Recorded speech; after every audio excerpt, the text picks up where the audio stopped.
Ele fala assim: o escurecimento de objetos de prata, como baixelas e talheres, é muito comum. Ao se cozinhar demasiadamente os ovos, as proteínas da clara, que contêm átomos de enxofre, liberam ácido sulfídrico, que na forma gasosa e na presença de oxigênio na água de cozimento pode levar à oxidação do objeto de prata, com a formação de uma fina camada insolúvel de sulfeto de prata. O mesmo ocorre quando se cozinha alimentos como o repolho, que contém compostos furados como a cisteína, estrutura representada na figura, que sofre decomposição durante o cozimento, liberando H2S. Aí ele fala: as principais reações envolvidas nesse fenômeno são apresentadas nas equações. Ele quer que a gente calcule a diferença de potencial e escreva a equação global que representa esse fenômeno, de escurecimento da prata. E em seguida ele quer que a gente indique o tipo de isomeria presente na cisteína e a hibridação do carbono da carboxila presente nesta molécula. Então vamos lá. Qual que é a teoria dessa questão? Tá aqui, ó. Apesar de não ser uma pilha, tá? A gente discute esse item quando a gente ensina o assunto pilha. É muito comum na pilha que o cara peça para você escrever uma reação global. Mas como é que você faz para escrever uma reação global? Você precisa somar duas semi-reações.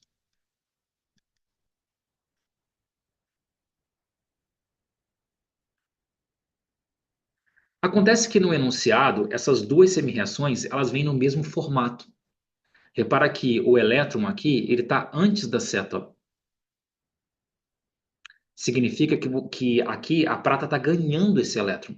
Se ela está ganhando esse elétron, essa semi-reação, perdão, galera, essa semi-reação está no formato de uma redução. Então ela está escrita como se fosse uma redução. Tanto que, se a semi-reação está no formato de uma redução, o potencial que a acompanha vai ser um potencial de redução. Só que nesse caso, quando a gente olha para a segunda semi-reação, o elétron também está antes da seta, como um reagente. Então, nesse caso, o oxigênio está ganhando esse elétron. Então, ela também é uma semi-reação de redução. E o potencial que a acompanha também vai ser um potencial de redução. Então, normalmente no enunciado, você recebe duas semi-reações de redução. E não faz sentido você somar duas semi-reações de redução. Porque se você quer produzir uma reação redox, você precisa que alguém ganhe elétron e alguém perca elétron. Então eu preciso que uma dessas semi-reações seja convertida numa semi-reação de oxidação. Você precisa inverter uma delas. Tá? Então não é esse o formato que eu quero. Tá? O formato que eu quero, na hora de somar essas semi-reações, é que uma delas se converta numa reação de oxidação. E aí você vai ter alguém ganhando elétron e alguém perdendo elétron. E aí ela vai se transformar numa reação redox. Qual que é o critério na hora de fazer isso? Você precisa manter, tá aqui, ó, manter, manter é repetir do jeito que veio, tá? Do jeito que está escrito no enunciado. Manter a semi-reação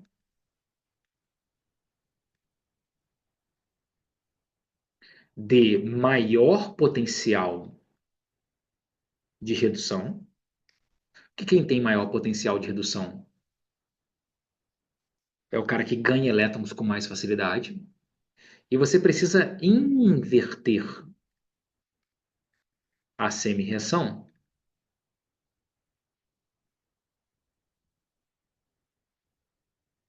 de menor potencial de redução.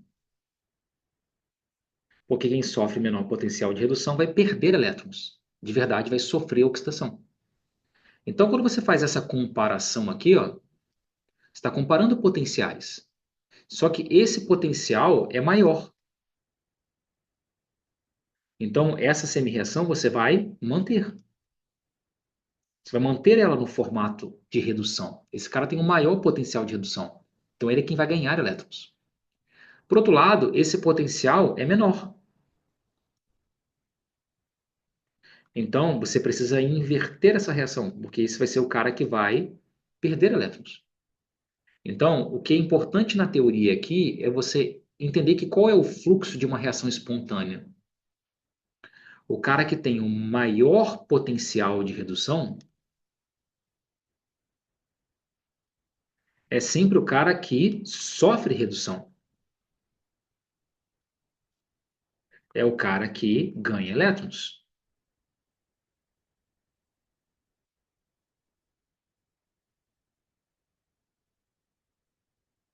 Por outro lado, o cara de menor potencial de redução é o cara que sofre oxidação. E por isso que eu preciso inverter a reação dele. Porque ele não vai sofrer redução. Ele vai sofrer oxidação, o contrário do que veio no enunciado. Então, esse cara aqui é o cara que perde elétrons. Então, a primeira coisa que eu precisava fazer era pensar desse jeito para resolver essa questão. Porque se ele quer que eu represente para ele uma equação global, eu vou precisar somar aquelas duas semi-reações, mas eu não posso somar elas do jeito que elas aparecem no enunciado. Uma delas você mantém, a outra você inverte, sempre. Tá? Então, qual seria o gabarito que eu entregaria para o cara nessa parte da questão?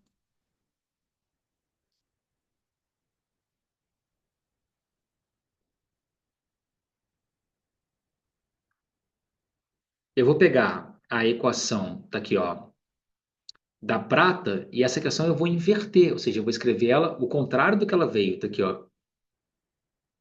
Então, vai ficar assim, ó. Deixa eu trocar a cor aqui. 2 de Ag.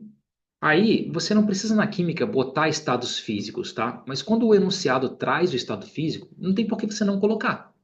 Porque você não vai ter que adivinhar, você só vai copiar.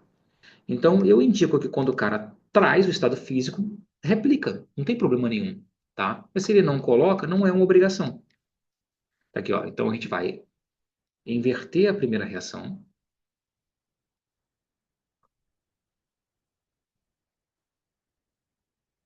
Então, eu escrevi ela exatamente o contrário do que o enunciado me deu, porque esse cara não vai sofrer redução, ele vai sofrer oxidação. Então, eu inverti essa reação. Quem estava depois da seta veio para antes, quem estava antes foi para depois. E eu vou manter a segunda reação. Tá aqui, ó. Deixa eu completar com os elétrons aqui. Tá? Agora ela virou uma semi-reação de oxidação. Vou manter a segunda, tá aqui, ó. O2 mais 4 de H+, mais 4 elétrons, dando 2 de água. Ah, se a gente for acrescentar aqui, ó, estado físico, o oxigênio é um gasoso, tá? Mais 4 de H+, está dissolvido em água, esse íon H+, aquoso, mais 4 elétrons, dando 2 de água. E a água é líquida. Tá? Tá faltando um último detalhe, vamos ver se vocês perceberam isso, para que eu possa escrever essa equação global. Qual o último detalhe que está faltando? Eu tenho que multiplicar a reação de cima para contar os elétrons. Exatamente, a quantidade de elétrons tem que ser a mesma. Aqui eu tenho 4 elétrons, aqui eu tenho 2, ó, tá vendo? Então, eu preciso que o número total de elétrons seja o mesmo nas duas. Então, eu preciso pegar a equação de cima e multiplicar por 2. Tá? Então, você vai ficar com 4 da prata, tá aqui, ó. 2 do íon sulfeto e 2 do Ag2S, sulfeto de prata, e 4 elétrons. Tá? Então, preciso multiplicar isso por 2, porque a quantidade de elétrons tem que ser a mesma. Que agora você vai poder cortar 4 elétrons depois da seta com 4 elétrons antes da seta.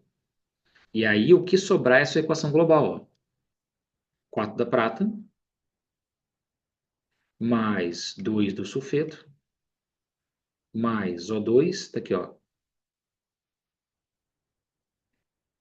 Deixa eu acrescentar aqui o estado físico, já que ele indicou, tá? Mais O2, mais 4 do H+, tá? Dando 2 do Ag2S, sulfeto de prata, que é o que escurece o objeto, que é um precipitado preto, e 2 da água, tá? Então, essa é a equação global que ele quer que eu escreva lá, tá? Quando ele pede para você escrever a equação global, esse pedaço aqui não precisa necessariamente aparecer na sua resposta, tá? Não precisa. Mas ele pode. Então, às vezes a gente fica preocupado quando vocês colocam coisa demais. Quando o aluno está se sentindo pouco confiante, ele não tem tanta certeza se a resposta dele está correta, ele começa a colocar um monte de coisa ali dentro. O problema de você colocar um monte de coisa ali dentro é que você pode escrever coisa errada. Se o cara perceber que você cometeu equívocos, ele pode querer tirar ponto de você. Então, a prova da UERJ, ela é feita para ser corrigida de maneira muito direta, de maneira muito objetiva pelo corretor. É por isso que o cara pergunta direto o que ele quer. Ele não quer que você explique ou detalhe muito. Ele entende que se você chegou naquela conclusão, você sabe a matéria. Então, significa que, nesse caso, colocar essas semi-reações aqui era totalmente opcional. Se você olhar o gabarito da UERJ, muitas vezes ele não vai citar essa soma de semi-reações. Ele vai colocar a reação global e acabou. E ele entende que se você colocou aquela equação global correta, porque você sabe o que tem que ser feito, tá? Coloquei aqui para ficar como uma revisão, coloquei porque não tem problema colocar essa soma de equações, mas tome cuidado, porque muitas vezes a gente coloca coisa demais e a gente comete um erro ali e o cara tira ponto, tá? Depois, ele pediu para a gente calcular a diferença de potencial, tá aqui, ó, a DDP. Como é que a gente calcula a DDP? Isso é uma outra parte da teoria, tá aqui, ó. Se eu quiser calcular a DDP, eu poderia ter calculado junto com a soma das semi-reações aqui, tá? Porque quando você inverteu essa equação, você inverte o sinal do potencial. Porque ele deixa de ser um potencial de redução e vira um potencial de oxidação. Que quando você inverteu a reação, ela não é mais uma semi-reação de redução. Ela virou uma semi-reação de oxidação. E o potencial de redução e de oxidação tem o mesmo valor, só que com sinal trocado. Então aqui eu poderia ter trocado isso aqui para mais 0,69, ó. Como a segunda reação você manteve, você não mexeria no potencial. Mais 1,23. Tá? E se você somasse isso aqui, você chegaria na diferença de potencial, TDP. Uma coisa importante para a química é que, mesmo que você tenha multiplicado uma equação por 2, você nunca multiplica o potencial por 2, tá? Repara que o potencial ele é medido em volts. Ele não é medido em volts por mol. Significa que ele não depende da quantidade, ele depende da espécie química. Então, o ferro tem o potencial dele, a prata tem o potencial dela, o níquel tem o potencial dele. Então, se você multiplica uma equação por 2 para ajeitar os elétrons, você nunca multiplica o potencial, porque ele não varia com a quantidade. O máximo que você pode fazer com o potencial é trocar o sinal. Potencial de redução vira o de oxidação vira o de redução. É o máximo, tá? Quando é que você multiplica o valor? Quando é ΔH. Porque o ΔH é quilojoule por mol, o ΔH é quilocaloria por mol. Aí você precisa multiplicar, porque depende da quantidade. Agora, potencial não é volt por mol, é só volt, tá? Então não preciso multiplicar, tá? Então aqui a gente nunca faria essa multiplicação. O máximo que você pode fazer é trocar o sinal. Fazer um potencial de redução virar um de oxidação e vice-versa. Ou, se você quiser, você calcula usando fórmulas. Como é que eu calculo a DDP, que é o mesmo que diferença de potencial? Você vai pegar o potencial de redução maior menos o potencial de redução menor. Tá? Então, se eu quero calcular a DDP desse cara, quem tem um potencial de redução maior? Tá aqui, ó. Potencial de redução maior é o do oxigênio. Então, você começa por ele, ó, mais 1,23. Aí vem o menos da fórmula. Quem tem o potencial menor? Tá ali, ó, é a prata, menos 0,69. Aí vem o menos da fórmula, menos 0,69. Lembra que menos com menos vai dar mais, então o potencial aqui vai ser de mais 1,92 volt. Ok? Então, esse é a DDP, está calculado. Por fim, o que esse cara pediu para gente? Ele pediu o tipo de isomeria presente na cisteína. Toda vez que o cara te dá uma molécula e ele pergunta o tipo de isomeria, isso usualmente é uma questão de isomeria espacial. Então ele quer saber se ele tem isomeria geométrica ou se tem isomeria ótica, tá? Não dá para responder, isomeria de função. Isomeria de função é quando eu peço para você escrever um isômero de função. Ou quando eu comparo dois compostos e pergunto a isomeria entre eles. Aí mudou a função, você responde isomeria de função. Aqui, eu não estou pedindo para você escrever outra estrutura. Não estou pedindo para você comparar a cisteína com uma outra molécula. Eu estou te dando só a cisteína. E aí, quando eu te dou uma única molécula, você vai procurar por isomeria geométrica.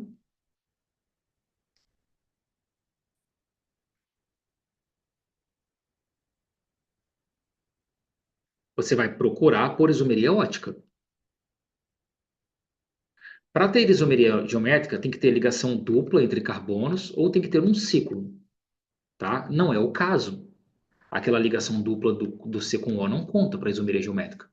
Isomeria geométrica tem que ser dupla entre carbonos, tá? Então eu descarto a isomeria geométrica aqui. Ela não tem. Para ter isomeria ótica, tem que ter o quê? Tem que ter carbono quiral. A diferente do B, diferente do X, diferente do Y.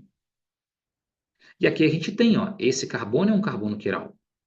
Por quê? Porque o hidrogênio é diferente da carboxila, que é diferente desse grupo amino aqui, ó, que é diferente desse radical que contém o enxofre.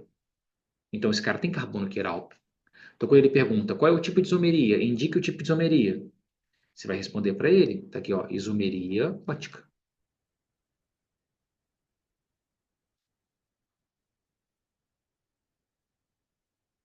E por fim, ele perguntou qual é a hibridação do carbono da carboxila.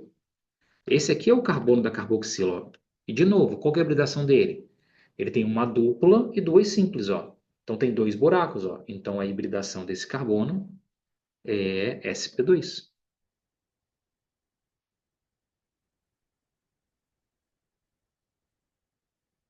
Apesar de não ser uma pilha propriamente dita, é uma questão de pilha, porque a gente estuda essa formação de uma reação global espontânea no assunto pilha. E aí é nisso que vocês têm que ficar ligados. Você vai sempre receber duas semi-reações no formato de redução. Você nunca soma duas reações de redução. Você mantém uma como redução, do jeitinho que vem no enunciado, tá? A que tem maior potencial. E a de menor potencial você inverte, para que ela se transforme numa semi-reação de oxidação. Ajeita os elétrons e pum, soma. Aí você chega numa equação global, numa equação redox. Ok, galera? Essa foi a nossa questão de número 5. Tudo certo para vocês aí? Algum item da questão de número 5 que não ficou tão claro? Vocês gostariam que eu revisasse? De boa para todo mundo? Vitor, Dara, Isabela, Pedrão? Pedro perguntou: se eu desse a DDP sem a fórmula, apenas somando ambos com positivo, eu poderia? Sim, cara. Na hora de montar a semi-reação aqui, você pode ajeitar esse valor. Como você inverteu a reação, você inverte o potencial. Então, o menos 0,69 viraria mais 0,69. Tá? O que você não pode fazer aqui, cara, é multiplicar por 2. Tá? Você só pode trocar o sinal. E aqui, esse potencial continua sendo potencial de redução, mais 1,23. Tá? E aí você poderia dar a DDP para o cara somando esses potenciais. Tá? Somando, tá aqui, ó. A DDP desse cara, delta E, igual a mais 1,92. Não tem problema. Tá? Estaria corretíssimo também. Porque essa é uma outra estratégia que a gente usa. Ou você usa pela fórmula, ou você faz junto com a reação global. Tá? Você inverteu uma semi-reação, inverte o potencial, porque ela já não é mais uma semi-reação de redução. Ela é uma semi-reação de oxidação agora. E por isso o potencial dela virou um potencial de oxidação. Tem que trocar o sinal. Tá? Quando você juntar, dá no mesmo. Porque, na verdade, cara, o que que você fez aqui? Quando você inverte esse sinal, você está fazendo a mesma coisa que a fórmula faz, ó, porque esse menos da fórmula é para inverter o sinal de quem tem o menor potencial. Então, matematicamente, dá no mesmo. Fica esquisito, né? Você somou e chegou na diferença de potencial. Mas é porque ali você já trocou o sinal, tá? O que a fórmula faria por você. Então, a gente sempre troca o sinal de quem está com menor potencial, porque ele vai sofrer oxidação e não redução, tá? Então, tanto faz, pode fazer direto. tá? Junto com as semi-reações ou faz pela fórmula. Os dois caminhos são tão perfeitos, cara. O cara vai te dar correto, tá? Beleza?